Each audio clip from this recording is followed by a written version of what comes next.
Hello, Assalamu alaikum. In this video, we will understand about the cell homeostasis, the maintenance of internal environment with the fluctuation of the external environment is known as the cell homeostasis. The maintenance of loss or gain of solute and solvent and energy molecules for normal physiological events of the cell is important. This is the person contain a cell, and this in the form of tissue, the different type of cells, which that's called a mitochondria for a production of ATP and DNA, chromosome, cytoplasm, and plasma membrane, as well as nucleus contain chromosome. So in this way, here is a blood circulatory system involved also for the signaling part. It is used for the signaling maintenance forms of chemical signaling. In this way, the autocrine or paracrine will work. In this way, the cell target tissue, the cell will target to the tissue itself, while through signaling like IGF in the liver, and the neighboring cell mean the paracrine. It means it will target to the another cell for changes their physiology, for normal physiology in the body. So in this way, the cell will change their structure, etc. The endocrine hormones release from the one cell and move into the blood circulatory system and target to the specific cell is known as the endocrine system. And this best example is the pituitary gland will target to the several tissue, several gland. On the other hand, the signaling across the gap junction also present like the pacemaker and the one myocyte whenever will be contract to another will contract. So this signaling across gap junction will exchange the sodium, potassium, etc. On the other hand, here is the hypertonic condition. This hypertonic condition will release water whenever the inside the concentration of the solute will increase, will lead to plasmolyzed rupturing of membrane. The isotonic mean the inside water and outside of the water will be equal. While on the other hand, the hypotonic mean the inside water will be increased, and in this way the solute will be dilute. This is the water availability. Let's understand about the energy homeostasis, which that is very important for our understanding.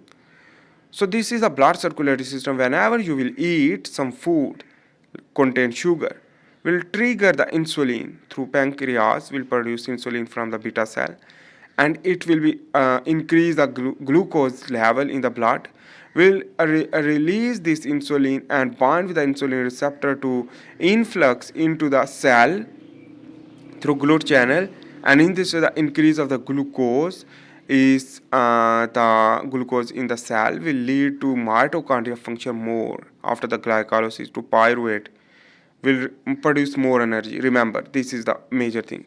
Let's understand about the energy homeostasis. In this way, first we will discuss about when the energy rich condition, the glucose when intake more. So during the fat state, the AMPK pathway will be exhaust and not work, while the pyruvate produced from the glycolysis and the lactate also will lead to produce the ATP from the Krebs cycle in the mitochondria. While on the other hand, the growth factors like growth hormone will target to the specific tissue during the energy rich condition, during the glucose rich condition. In this way, the growth factors, this growth factor will trigger the AKT phosphorylation, lead to mTOR pathway increase, and anabolism will increase. In this way, the biomass will be increased. Whenever the biomass will increase, will lead to growth and proliferation. Whenever you will eat more and more again and again will lead to cause cancer. So the chances of cancer will increase. This is the energy homeostasis, meaning the production of more ATP through AMPK silence. But let's understand about the fasted state. Whenever you will not eat, the low glucose level in the blood circulatory system,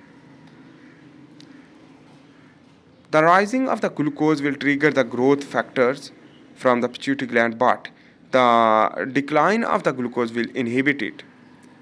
The non-growth factor will not bind and lead to AKT trigger, mTOR trigger will decrease, and on the other hand, the AMPK pathway will be trigger, will produce the P38 protein, P prostaglandin 1 alpha, and the PFK2 and TFAM which that will lead to basically trigger the TFAM to the mitochondria for production of ATP. On the other hand, this anabolism will occur through mTOR decrease and anabolism will be decreased. But this biomass will decrease due to the anabolism decrease, and in this way the growth and proliferation will be decreased, will lead to cell survive and no causing cancer due to the mTOR inhibition, mTOR decline, and ATP produce more and OX will be increased more, and ATP will be double production due to the free fatty acid production, lactate and glutamate production. The anti-inflammation due to the fast state due to the no growth factor will not bind with the growth factor receptor of the monocyte. For example, we are getting an example. So the monocyte, no inflammation, no production of macrophage, but this macrophage will produce whenever you energy rich condition will lead to cause inflammation and cancer, autoimmune disorder, etc.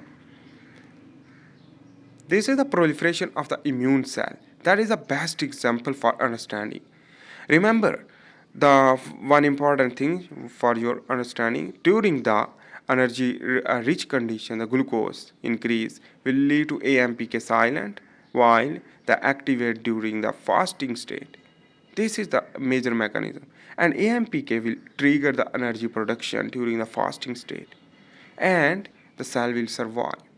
Cells survive due to the AMPK, while the mTOR will lead to not survive but the progress to proliferate and differentiate. Thanks for watching. If you like my video, please make sure to subscribe, like and share. See you in the next video. Bye.